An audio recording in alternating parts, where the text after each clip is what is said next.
ស្បែកជើងដែលគ្មានម្ចាស់តែមានប្រវត្តិដ៏ជឿចាប់ពីព្រោះម្ចាស់ត្រូវបានគេសម្លាប់ហើយបោះចូលទៅក្នុងទឹកទន្លេមុនចូលដល់សាច់រឿងអ្នកនរគ្នាខ្ញុំប្រាប់រឿងអស់សណោចមួយគេធ្វើវីដេអូយូរគេកើនចំនួនអ្នក follower ខ្ញុំធ្វើវីដេអូយូរថយចំនួនអ្នក follower វិញឥ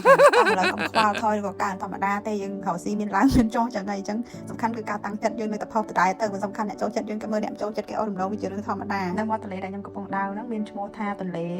ដានុបអ្នកទាំងអស់គ្នាឃើញរូបស្បែកជើងនៅក្នុងថតខ្ញុំនឹងបង្ហាញជាឆ្ងាយហើយមែនទេស្បែកជើងនៅនឹងទាំងអស់មានសរុប60គូមើលទៅសាមញ្ញប៉ុន្តែនៅពីក្រោយស្បែកជើងហ្នឹងគឺជារឿងរ៉ាវដ៏ជឿចាប់មួយដែលខ្ញុំនឹងប្រាប់អ្នកទាំងអស់គ្នាគឺនៅកាលពីសង្គ្រាមលោកលើកទី2ឆ្នាំ1945ជំនាញត្រូវបានគេសម្លាប់ទៅពុជសាសហ្មងគេរើសអើងគេស្អប់នៅទ្វីបអឺរ៉ុបហ្នឹងអញ្ចឹងទៅគេបានចាប់ជនជាតិជំនាញហ្នឹងដើម្បីយកទៅសម្លាប់ហើយគេសម្លាប់ដោយបាញ់ចូលទៅក្នុងទឹកទន្លេហ្នឹងប៉ុន្តែមុននឹងគេបាញ់ចូលហ្នឹងគឺគេឲ្យជនជាតិហ្នឹងដោះស្បែកជើងចេញដោយសារចំនួនហ្នឹងស្បែកជើងដែលធ្វើពីស្បែកពីអីហ្នឹងគឺចិត្តតែរបស់មានតម្លៃហើយអញ្ចឹងស្បែកជើងហ្នឹងគេអាចយកទៅពាក់ឬក៏យកទៅលក់គ្រាន់តែជនជាតិជវិសឬក៏យូដាហ្នឹងបានត្រូវបានគេសម្លាប់នៅក្នុងប្រទេសហង្គ្រីហ្នឹងគឺមានរហូតដល់ជាងកន្លះលាននាក់គឺជាចំនួនដែលច្រើនហើយជាសោកនាដកម្មមួយដែលអឺរ៉ុបគេសោកស្ដាយរហូតដល់សប្តាហ៍ថ្ងៃហ្នឹងអញ្ចឹងហើយបានជាគេរក្សាទុកកន្លែងហ្នឹងហើយធ្វើស្បែកជើងរូបតំណាងដើម្បីជាការរំលឹកវិញ្ញាណក្ខន្ធដល់អ្នកដែលត្រូវបានគេសម្លាប់ជាពិសេសបងប្អូនសាច់ញាតិដែលគាត់អាចទៅរំលឹកវិញ្ញាណក្ខន្ធហើយភ្ញៀវទេសចរគឺគាត់អាចទៅសិក្សាឬក៏ទៅមើលកន្លែងហ្នឹងបាន